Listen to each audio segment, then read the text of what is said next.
सुनो राधा, कान्हा वृंदावन छोड़कर मथुरा जा रहे हैं। राधा की सखी के मुंह से जब ये बात राधा ने सुनी तो वह तड़प उठी। कृष्ण से बिछोह की कल्पना से ही वो सिहर गई। उसके नेत्रों से अश्रुधारा बह निकली। कृष्ण की बांसुरी की धुन ही तो राधा के प्राण थे। कृष्ण जब अपने भाई बलराम संग कंस के निमंत्रण पर मथुरा जा रहे थे तो पूरा वृंदावन रो पड़ा।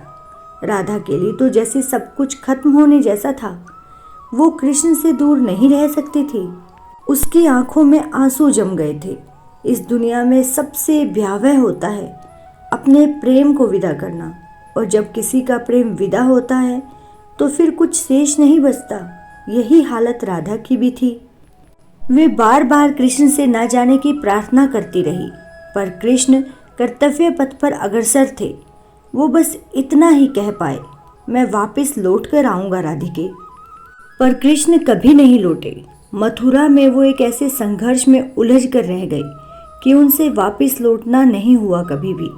कृष्ण चले गए और राधा के लिए अपने पीछे छोड़ गए बरसों का अथक इंतजार। रामचरितमानस के बालकांड के अनुसार लक्ष्मी जी के स्वयंवर में जब नारद को श्री हरि विष्णु ने अपना स्वरूप देने की बजाय वानर का रूप दे दिया तो नारद इससे कुपित हो गए। उन्होंने गुस्से में वैकुंठ पहुंचकर भगवान को शाप दिया कि उन्हें पत्नी वियोग सहना होगा। संभवतया इसी शाप की वजह से ही त्रेता में राम अवतार के वक्त भगवान रामचंद्र जी को सीता वियोग और द्वापर में कृष्णावतार के वक्त कृष्ण को राधा वियोग सहना पड़ा। जाते जाते मैं लौटूंगा राधिके कहने वाले मनुष्य अवतार श्री कृष्ण भी नहीं जानते थे कि वो अपना वादा पूरा नहीं कर पाएंगे। वो नहीं जानते थे कि उनका पूरा जीवन बदलने वाला है। प्रेमपूर्ण जीवन अब युद्ध की ओर जाने वाला है। 8 साल की आयु में जब ऋषि गर्ग ने कान्हा से कहा था, तुम्हारा जन्म किसी महान उद्देश्य के लिए हुआ है, अतः तुम किसी मोह में नहीं बंध सकते, तब कान्हा उदास हो गए थे।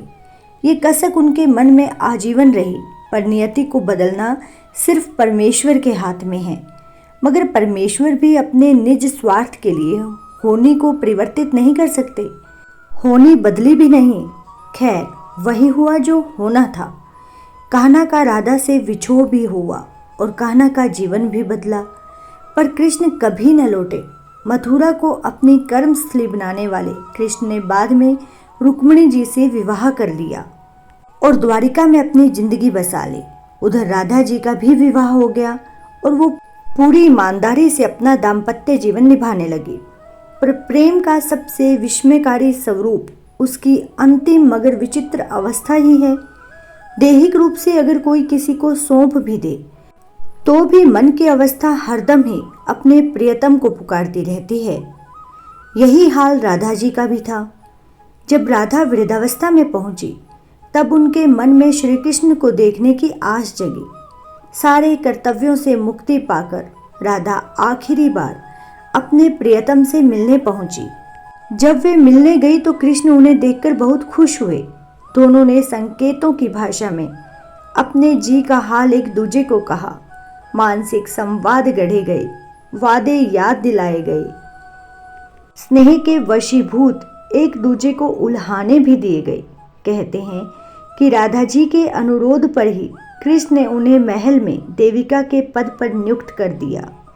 एक दिन अचानक से राधा के मन में अपने कान्हा से गहरा आत्मीय संबंध स्थापित करने की इच्छा जागृत हुई। वे कृष्ण से दूर रहकर भक्ति की शक्ति के बलबूते कृष्ण को पाने की लालसा लिए जंगल में चली गई। समय बीतता गया। राधा जी बिल्कुल कमजोर हो गई थी।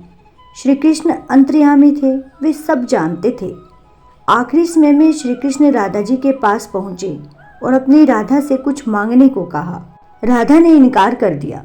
दोबारा अनुरोध करने पर राधा ने आखिरी बार उनकी बांसुरी सुनने की इच्छा जाहिर की। कृष्ण ने बांसुरी बजाई। पूरा जंगल उनकी धुन पर नाचने लगा। कृष्ण दिन रात बांसुरी बजाते रहे। राधा नाच रही थी, कृष्ण बांसुरी बजा रहे थे। बांसुरी की धुन सुनते सुनते राधा ने अपना शरीर त्याग दिया। कृष्ण दुखी हृदय से उठे, बांसुरी तोड़कर झाड़ी में फेंक दी और भारी मन में वहां से चले गए। उसके बाद श्री कृष्ण ने अपने जीवन में कभी भी बांसुरी नहीं बजाई। दोस्तों, यदि ये कहानी आपको अच्छी लगी हो तो आप इसे लाइक करें, शेयर करें और इसी तरह की भक्तिमय वीडियो देखने के लिए हमारे इस चैनल को सब्सक्राइब करें। धन्यवाद। राधे राधे।